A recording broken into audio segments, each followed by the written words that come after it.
Hello everyone, દ્રષ્ટિસ cooking ટૂરમાં આપ સૌનું સ્વાગત છે। આજે આપણે એકદમ સરળ રીતથી પાઉંભાજી બનાવીશું। તો ચાલો બનાવવાનું શરૂ કરીએ। તો સૌપ્રથમ આપણે એક પ્રેશર કુકર લઈ લઈશું અને તેમાં આપણે એક બાઉલ સમારેલું ફ્લાવર, એક બાઉલ સમારેલું બટેટું અને એક બાઉલ સમારેલું ગાજર ઉમેરી દઈશું। ત્યારબાદ 1 ચમચી જેટલું મીઠું ઉમેરીને 3 કપ જેટલું પાણી ઉમેરી દઈશું।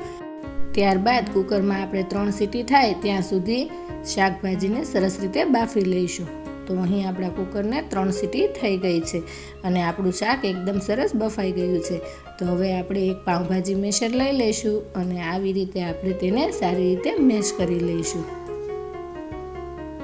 જો તમને મારી રેસિપી ગમતી હોય તો મારી ચેનલને સબસ્ક્રાઈબ કરવાનું ના ભૂલશો અને સાથે રહેલ બેલ આઇકનમાં જઈને ઓલનું બટન જરૂરથી દબાવજો, જેથી કરીને તમને મારા નવા વિડીયોની નોટિફિકેશન મળતી રહે।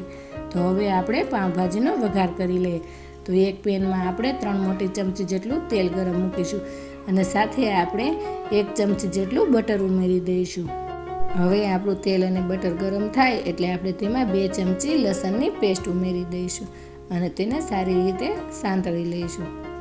આપણું લસણ થોડું સંતળાઈ જાય એટલે આપણે તેમાં 1 ચપટી હિંગ ઉમેરી દઈશું અને તેને પણ બરાબર મિક્સ કરી દઈશું। ત્યારબાદ આપણે તેમાં 2 મીડિયમ સાઇઝની ડુંગળીને ઝીણી સમારીને ઉમેરી દઈશું અને ડુંગળીને પણ આપણે સારી રીતે સાંતળી લઈશું। ડુંગળીનો કલર બદલાય અને તેમાંથી તેલ છૂટું પડવા લાગે એટલે આ સમયે આપણે 3 ચમચી જેટલા લીલા વટાણાને ઉમેરી દઈશું। મેં અહીં લીલા વટાણા કાચા જ લીધા છે, પણ જો તમારે બાફીને ઉમેરવા હોય તો તમે બાફીને પણ ઉમેરી શકો છો। તો હવે વટાણાને આપણે 1 થી 2 મિનિટ માટે ચડવા દઈશું। હવે આપણે તેમાં 1 બાઉલ ટમેટાની પેસ્ટ ઉમેરી દઈશું। તમારે અહીં ઝીણા સમારીને ઉમેરવા હોય તો તમે તેવી રીતે પણ ટમેટાને ઉમેરી શકો છો। તો હવે બધું જ સારી રીતે મિક્સ કરી દઈશું। હવે આપણે તેમાં સ્વાદ પ્રમાણે મીઠું ઉમેરી દઈશું। આપણે શાકભાજી બાફવામાં પણ મીઠું ઉમેર્યું છે એટલે મીઠું ઉમેરતી વખતે ધ્યાન રાખીશું।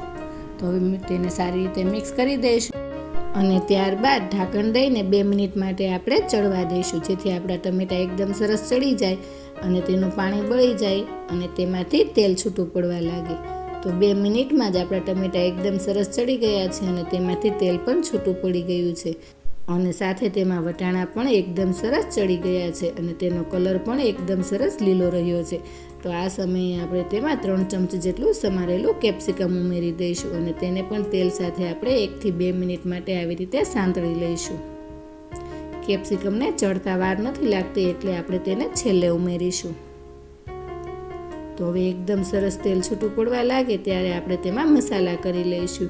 તો અડધી ચમચી હળદર પાવડર, 1 ચમચી ધાણા જીરું પાવડર, અડધી ચમચી ગરમ મસાલો, અડધી ચમચી કસૂરી મેથી, 2 ચમચી જેટલું લાલ મરચું અને 1 ચમચી પાઉંભાજી મસાલો ઉમેરી દઈશું। તમે અહીંયા કોઈ પણ પાઉંભાજી મસાલો ઉમેરી શકો છો।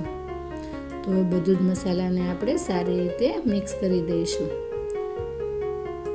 મસાલાને આપણે 1 થી 2 મિનિટ આવી રીતે કાંદા અને ટમેટાની સાથે ચડવા દઈશું।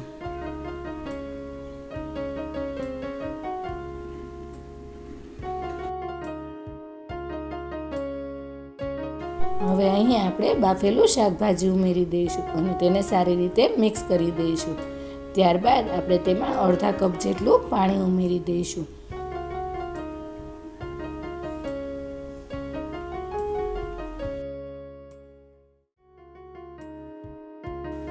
ત્યારબાદ આપણે તેમાં 1 લીંબુનો રસ ઉમેરી દઈશું અને સાથે આપણે 1 ઇંચ જેટલા આદુના ટુકડાને ખમણીને ઉમેરી દઈશું। જો તમારે આદુ ના ઉમેરવું હોય તો તમે તેને સ્કીપ કરી શકો છો। બરાબર મિક્સ કરીને ઢાંકણ દઈને 2 મિનિટ માટે આપણે થવા દઈશું। 2 મિનિટ બાદ તમે જોઈ શકો છો આપણી ભાજી કેટલી સરસ તૈયાર થઈ ગઈ છે। તો હવે આપણે તેમાં 2 ચમચી સમારેલું લીલું લસણ ઉમેરી દઈશું અને સાથે આપણે થોડા લીલા ધાણા ઉમેરી દઈશું અને ગેસ ઓફ કરી દઈશું અને ભાજીને આપણે નીચે ઉતારી લઈશું।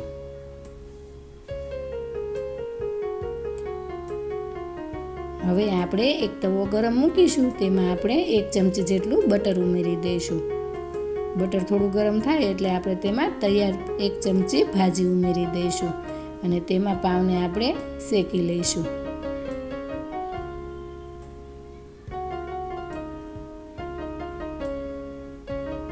તો આપણા પાવ બંને બાજુ સરસ રીતે શેકાઈ ગયા છે. તો હવે આપણે પાવભાજીને સર્વ કરીશું. ત્યારબાદ ભાજીમાં આપણે સમારેલું લીલું લસણ અને સમારેલા લીલા ધાણા અને સાથે થોડું બટર ઉમેરી દઈશું. તો તૈયાર છે આપણી પાવભાજી. તો તમે એકવાર આ રીતથી પાવભાજી જરૂરથી બનાવજો અને કોમેન્ટમાં જણાવજો કે તમને આ પાવભાજીની રેસિપી કેવી લાગી. અને આ સાથે મારી ચેનલને લાઈક, શેર અને સબસ્ક્રાઈબ કરજો. તો આવી જ નવી રેસિપીઓ સાથે આપણે ફરી મળતા રહીશું દ્રષ્ટિસ કુકિંગ ટૂરમાં.